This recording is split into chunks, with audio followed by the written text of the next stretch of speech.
వీళ్ళందరికీ చదువు ఉంది, చిన్నప్పటి నుంచి గొప్పగా పెరిగిన గతం ఉంది. అయినా ఎందుకమ్మా ఇలా చిల్లరగా ప్రవర్తిస్తారు? పాపం వీళ్ళ వల్ల ఆ అశోక్ బాబు, జ్యోతమ్మ కూడా చాలా ఇబ్బంది పడ్డారు. అవునన్నా, వాళ్ళని చూస్తుంటే జాలేస్తోంది. తారక్ బాబు అంత ప్రత్యేకంగా వాళ్ళని ఎందుకమ్మా పిలిపించారు? ఏం లేదన్నా, నా గురించి తారక్ సార్ దగ్గర అబద్ధం చెప్పి చాలా పెద్ద తప్పు చేశాను అనే అపరాధ భావనలో జ్యోతి అక్క ఉండిపోయింది. ఎంతో పెద్ద పాపం చేశానని తనలో తానే మదన పడిపోతోంది. అందుకే తారక్ సార్ వాళ్ళని పిలిపించి జరిగిన దాంట్లో వాళ్ళ తప్పేమీ లేదని, అనవసరంగా బాధపడొద్దని చెప్పి పంపించారు. నిజమా అమ్మా? చెన్నయ్య గారు చాలా మంచి పని చేశారు. లేకపోతే జీవితాంతం ఆ జ్యోతమ్మ తప్పు చేశానన్న భావంతో బాధపడుతూ ఉండేది. అవునన్నా, నువ్వు చెప్పింది నిజం. చెన్నయ్య గారు మాత్రం చాలా గొప్పగా ఆలోచిస్తారమ్మా. అందుకే వాళ్ళు బాధపడకూడదని ప్రత్యేకంగా పిలిపించి మరి వాళ్ళు తప్పు చేశామనే భావన వాళ్ళకి కలగకుండా చేశారు. అవునన్నా, తారక్ సర్కి కంపెనీ విషయాలే కాదు, మనుషుల మనస్తత్వాలకి సంబంధించిన విషయాలు కూడా చాలా తెలుసు. అందుకే అందర్నీ అభిమానంగా చూసుకుంటారు. చిన్నవాళ్లు పెద్దవాళ్లు అని తేడా లేకుండా అందరికీ ఆయన విలువిస్తూ ఉంటారు. అలాంటి వాళ్ళకి దేవుడెప్పుడు మేలే చేస్తాడమ్మా. సరే, ఈ జ్యూస్ తీసుకెళ్లి తారక్ సార్కి ఇచ్చేయి. ఈ వంట సగంలో ఉందన్నా, మధ్యలో వెళ్తే పాడవుతుంది. నువ్వు పట్టుకెళ్ళి ఇచ్చేసిరా. అలాగే నిలవేడమ్మా.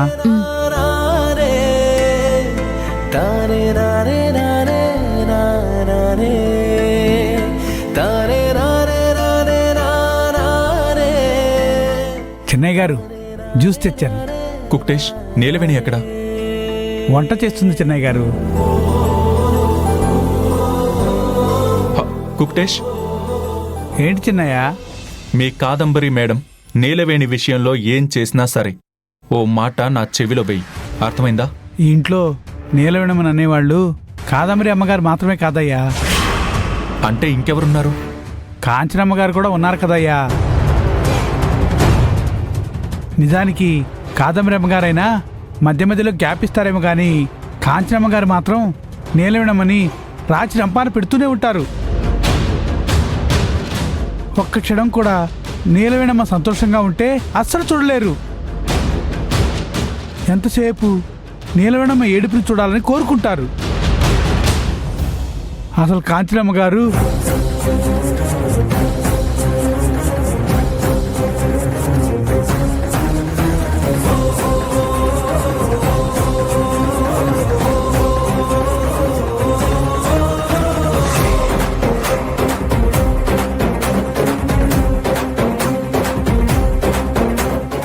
నాలుగు చీరలు ఎక్కువే ఆ బ్యాగ్లో సర్దాము. అవే మహాప్రసాదం అనుకొని బయలుదేరు.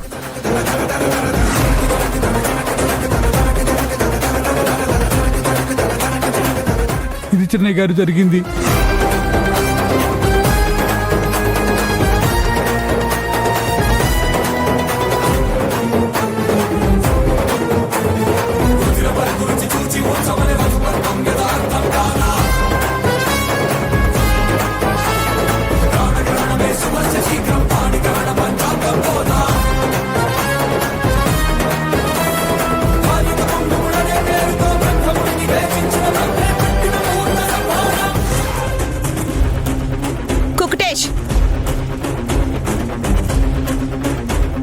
ఈ మధ్య నీ నోటికి అద్దు అదుపు లేకుండా పోతుంది.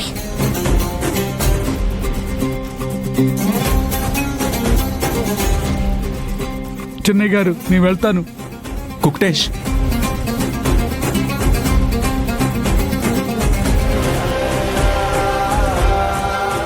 తారక్, ఇలాంటి పని వాళ్ళు వాళ్ళ నోటికొచ్చినట్టు వాగి మన మధ్య బంధాలు అనుబంధాలు తెంచుతూ ఉంటారు. వాడి మాటలేమి నువ్వు నమ్మకు. ఇంకెవరిని నమ్మాలి? అంటే అది చెప్పు. ఇంకా ఈ ఇంట్లో ఎవరిని నమ్మాలి? నిన్ను నమ్మాలా? నిన్ను నమ్మాలా చెప్పు. నీకెంత చెప్పినా అర్థం కాదు. ఛీ!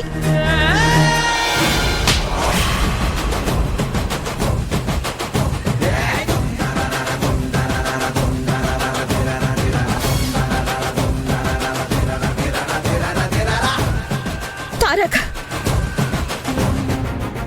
నేను నీకన్నా పెద్దదాన్ని. నువ్వు నీ అక్క మీదే చేయి చేసుకుంటున్నావు. కాస్తైనా తప్పు అనిపించలేదా? లేదు, తప్పు అనిపించట్లేదు.